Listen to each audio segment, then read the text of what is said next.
Grêmio e Flamengo pela semifinal da Libertadores, mas o Flamengo voltou com seus prejuízos na bagagem, né? Nós vamos fazer um contato com a repórter Renata Igrejas, que está no Hospital da Zona Sul do Rio de Janeiro, onde o Arrascaeta já foi submetido a uma artroscopia na manhã de hoje. Bom dia, Renata.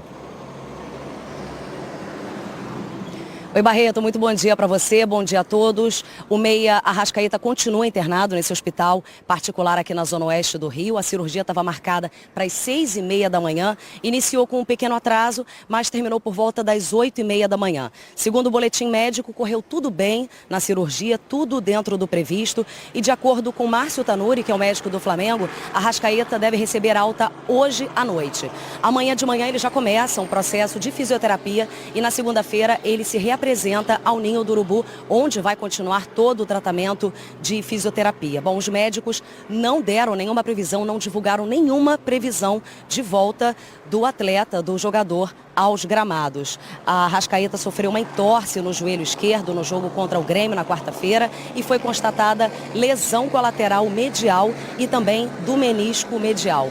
Bom, muito provavelmente, sem a Arrascaeta aí pela frente, a gente sabe que o Flamengo ainda tem 5 jogos pelo Brasileirão até a volta do confronto contra o Grêmio. Eu volto com vocês aí no estúdio. Pois é, 5 jogos. Obrigado, Renata. Só fazendo a correção, né? A Renata informou corretamente.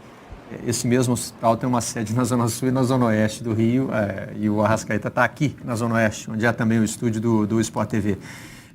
São 5 jogos com muitos desafios para o Jorge Jesus, porque além do Arrascaeta, o Filipe Luís saiu machucado do jogo, também é um problema de joelho, mas que vai ter tratamento, o chamado tratamento convencional, que não passa por cirurgia.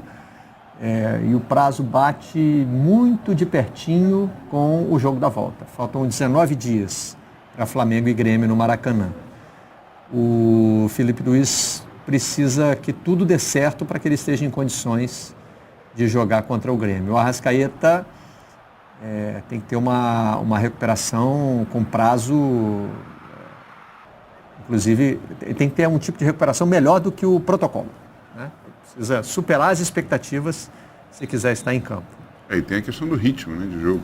Tem isso também. Né? O jogador está liberado para jogar, mas ficou essas 3 semanas só na fisioterapia, praticamente. E o momento do Flamengo é o momento ponta dos cascos, né? Eles estão todos assim no alto do desempenho da performance. Então você dá aquela baixada de bola, literalmente. O caso do Filipe Luís foi um choque, né? O choque no fim do jogo. Aliás, na jogada que resultaria lá do outro lado no gol de empate do Grêmio. E o Arrascaeta sentiu durante a partida, né? Teve até um momento em que uma câmera da transmissão flagrou o Arrascaeta assim, se agachando, fazendo... que ele volta para marcar o Cortez, que está avançando, e aí ele dá um esticão assim. É nessa hora que ele sente, né? O Flamengo vai ter que testar o limite físico dos seus jogadores nas próximas 5 partidas. E a 0 Hora fez um levantamento muito interessante nesse sentido, porque o Grêmio, como a gente já debateu aqui inúmeras vezes, né, adotou sempre com o Renato no comando nos últimos 3 anos a estratégia de poupar jogadores no Campeonato Brasileiro, muitas vezes poupando o time titular todo, né? Todo mundo fez isso. Não joga ninguém. Os 4 semifinalistas da Libertadores, todo mundo poupou, com exceção de Flamengo. Aí, isso é minha dúvida. Eu não tenho nenhuma opinião, porque o parte médico é umas coisas que o menos entendo. Fisiologia, né? Mas será que essas lesões são por acaso? Ou será que tem a ver com a intensidade do jogo, atrás do jogo? A realidade, isso é uma pergunta, não uma declaração, a realidade é que é melhor poupar no calendário de futebol sul-americano? Tem casos e casos, né? O Filipe Luís, por exemplo, é acidente. Assim como, por exemplo, o Grêmio não teve o Jeromel para enfrentar o Flamengo. Machucou. O jogador machuca, independentemente de ser poupado ou não. Tem os acidentes. E tem uma Agora, coisa. Algumas lesões são decorrentes de desfalque. Decorrentes de desgaste. Isso. Né? Mas eu acho que a gente tem que pensar o seguinte, né? Vamos pensar, assim como a 0 Hora fez o levantamento, em paralelo, o Renato Gaúcho está há 3 anos, né, no Grêmio. Então ele já tem todo o conhecimento. O Jesus há 3 meses. E o Jesus precisava botar esse time para jogar. Ele usou 19 jogadores, o Jesus e o Renato 30, né? Não à toa, o Jesus coloca os seus melhores para jogar, acha esse padrão de jogo que ele quer e o clube e o time chega na liderança do brasileiro. Foi exatamente, não é? Então é difícil você falar, não, 7 jogos, 5 vitórias e 2 empates. O que está muito em questão aí, que eu não sei se é uma coisa mais radical, muita gente já acha que o time do Flamengo é sensacional, mas o elenco é bom. Então, por isso que quando esse time tem baixas, não consegue manter o jeito de jogar com os suplentes. Foi o que aconteceu, por exemplo, no primeiro tempo do jogo contra o São Paulo. Ali o Jesus poupou 3 jogadores. Ele tirou Rafinha, Gerson e Felipe Luiz. 3 aquisições que foram consideradas fundamentais. A base do triângulo ali da pirâmide. E aí, mesmo assim...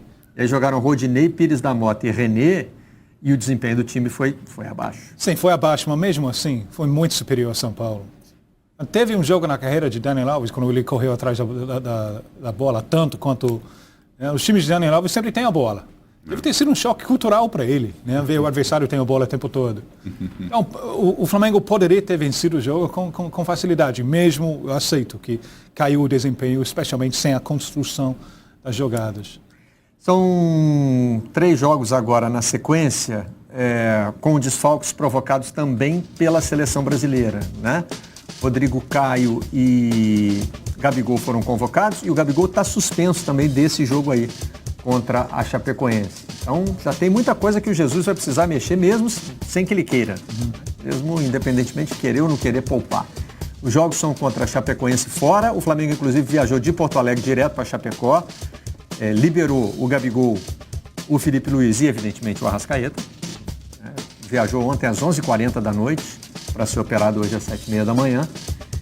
E o jogo contra o Atlético Mineiro é em casa, contra o Atlético Paranaense é fora, na Arena da Baixada, onde o Flamengo costuma ter muitas dificuldades, né? Os 3 jogos seguintes são Fortaleza, também fora, no Castelão, Fluminense no Maracanã, como mandante, né? O Fluminense foi o mandante do primeiro turno. Não faz diferença que o jogo seria, de qualquer forma, no Maracanã. E esse jogo contra o Fluminense, né? Que talvez venha com um time bem mudado, né? Porque você vai estar 3 dias... Aí já vai estar às vésperas do Flamengo e Grêmio do Maracanã, que é o jogo de volta da semifinal da Libertadores. Vai ser interessante observar, né? O que o Jorge Jesus vai fazer nos próximos jogos. Se aumenta a rotação, porque a gente está falando especificamente do Flamengo, porque o Flamengo sofreu baixas no jogo contra o Grêmio foi o contrário, né? Já tinha sofrido baixas antes, o Renato não pôde escalar o Jeromel, não pôde escalar o Jean-Pierre, são desfalques sérios. O Leonardo não vai poder ser escalado nem para o próximo jogo. Então, assim, o Renato já tinha esses problemas para lidar no jogo de Porto Alegre. O Jesus não, entrou com o time dele completo, mas saiu desse jogo com problemas, né? E agora tem a questão também da convocação do Gabigol e do Rodrigo Caio. O Grêmio também tem 2 convocados, né? Tem o Everton e tem o Matheus Henrique. E Kahneman. Aí tem o Kahneman também. O Flamengo tinha o Arrascaeta convocado. De qualquer forma, o Arrascaeta vai ser desconvocado pela seleção uruguaia e de qualquer forma vai ser destaque, vai ser desfalque. Mas qual é a diferença fundamental entre os 2 times? O que cada um está buscando no Campeonato Brasileiro, né? O Flamengo tem uma liderança para defender. E o Grêmio conseguiu até uma boa subida de produção, pulou da 2ª para a 1ª página, já está ali, né, paquerando o G6. Mas o Grêmio não tem tanto a perder no Campeonato Brasileiro como o Flamengo, certo? Estou exagerando. Não, certo. O Grêmio tem, é aquela coisa do cacife. O Grêmio ele pode colocar todas as fichas na Libertadores. O Flamengo precisa dividir as fichas. Até porque você tem um Palmeiras no seu cangote, né? Um Palmeiras retomando o caminho de vitórias, retomando uma constância de resultados, que a gente achava que o Flamengo, quando atingiu a liderança, ele abriria uma certa gordura por causa de uma queda de rendimento do Santos e o próprio Palmeiras que não se achava. Na verdade, o Palmeiras voltou e a gordura não veio, né? São 3 pontos de diferença, porque o Inter também empatou, né? O Flamengo abriu a última rodada empatando com o São Paulo, ou seja, a diferença do Palmeiras podia até encurtar, mas o jogo era difícil contra o Inter fora de casa. E ela se manteve em 3 pontos. E o Jorge Jesus já deixou claro que Campeonato Brasileiro é prioridade também para ele. Que não tem essa coisa de... Né, que não tem a menor possibilidade de Ele não quer poupar. tirar o pé no Brasileiro para jogar Libertadores. Ele não quer, né? Na verdade, ele até estranhou, né, Tim? Tem aquela famosa entrevista dele em que ele diz, olha, uma coisa que eu estou precisando me adaptar aqui, eu não sabia que a Libertadores era tão mais importante do que o Brasileiro. Né? De onde eu vim, o importante é você ser campeão nacional. Então, não é acho que não passa pela cabeça dele reduzir o ritmo do Campeonato Brasileiro. Eu acho que o desafio do Flamengo aí, muita gente tem falado, eu vou dar uma discordada ousada, a questão do como o Flamengo joga, né? O Flamengo, o Jesus teria conseguido o tal do 4-4-2, 4 atrás, 4 no meio, 2 na frente, com uma movimentação muito rápida, do Gabigol, do Bruno Henrique e tal. Tim, eu vou usar e dizer que ele joga num 4-2-4. Ele usa ali o Gerson e o Arão no meio e bota Arrascaeta, Everton Ribeiro, Bruno Henrique e Gabigol com aquela dinâmica na frente e ele empurra o time dele para frente, né? Isso. Então você via muito no primeiro tempo contra o Grêmio ele não precisava, o Flamengo, o Grêmio não conseguia armar nada, porque não tinha espaço. O Flamengo, eu acho que na verdade o Flamengo ataca com 8. É impressionante. Tem 8 no campo de adversário. Né? E só os 2 zagueiros, para mim, o segredo do primeiro tempo, porque o jogador que dá saída e dá verticalidade de Grêmio é Matheus Henrique. Grande jogador. No primeiro tempo, o Gerson não deixou ele jogar. O Matheus Henrique era obrigado sempre de ou recuar ou ir para o lado. Ficou encaixotado, como se diz no futebol moderno. No início do segundo tempo, eu achava que Gerson ia sair no intervalo. Ele tinha machucado o tornozelo, né?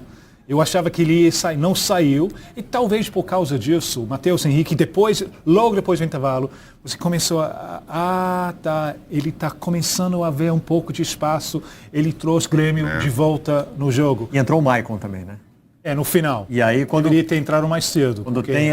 Quando tem esse cruzamento da saída do Gerson com a entrada do Maicon, sai o gol do Grêmio. Sim. Tanto é que um exercício curioso, se vocês quiserem fazer, como o Flamengo sufoca, né, o adversário que fica... Como eles defendem? Atacando. Isso, exatamente. Aí você repare o jeito do Rodrigo Caio jogar no Flamengo.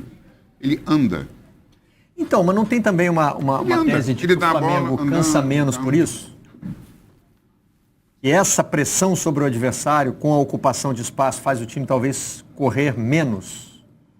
Ser obrigado a correr menos. Não é correr menos que eu não quero, porque está com preguiça. Mas... Os volantes têm que recuar muito menos. Né? A grande melhoria de Arão, desde Jorge Jesus, tem a ver com isso. Antes, você lembra a época com... Lembro muito. Acabei de lembrar, quando você falava da defesa com o Hever, Sim. Que ficava muito afastada e não tinha... Cada vez que Arão foi para frente, 80 metros para voltar. Agora é 30. Então faz uma baita diferença. E vocês lembram como é que o Diego precisava voltar para pegar a bola? Sim. O Diego Nossa Senhora. Não, e isso facilita também, a gente viu muito o Arão e o Gerson dando bote, né? Porque você sabe que você pode dar aquela corrida curta para dar o bote e depois você não vai precisar voltar os 80 metros. Isso. Vai voltar aquele mesmo espaço. Isso. Agora, o desafio é esse, né? Quer dizer, se você quiser ganhar do Flamengo, o grande desafio é você achar uma brecha, um beco entre essa pressão que o Flamengo faz. Porque aí se você consegue, e pouquíssimas vezes o Grêmio conseguiu, você abre numa ponta, numa outra, aí realmente, aí o Flamengo está na frente. Sim. Né? Porque o modelo tem riscos. Exatamente. Né? Cada modelo tem seus prós e contras. Mas pensando na influência que isso vai ter no futebol brasileiro em geral, porque está apresentando um modelo alternativo. Né? Você não precisa recuar para ir na boa, mas... Para assumir esses riscos, tu tem que ter as peças para fazer. Né? Para mim, o jogador-chave nesses 3 meses de Jorge Jesus é Pablo Mari. Porque entrou potencialmente numa furada. Entrou até um pouco sem ritmo. Né? Com a responsabilidade de organizar aquela